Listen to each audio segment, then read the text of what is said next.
To adjust the mode on the thermostat, click the home button and click the sun/snowflake, and you'll notice at the top we have mode displayed, and we're in cool mode, auto mode, off, heat.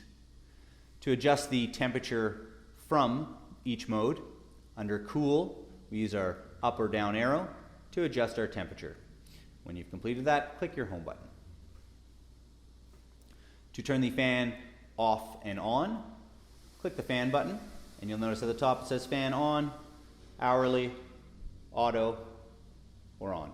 I recommend leaving the fan on as you'll get more airflow circulation, and if you're running our UV sterilization bulb, you're going to take more advantage of that.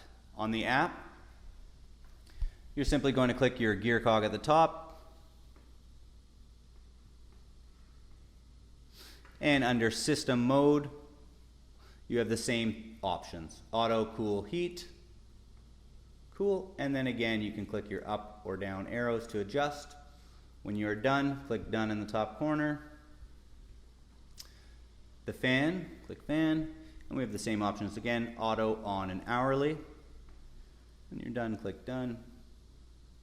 And under our humidity set point, we have our current room humidity displayed and our set. Click your set to adjust. And you can scroll between 5 and 95%. When you're done, click done. Click back to go back to your main display screen.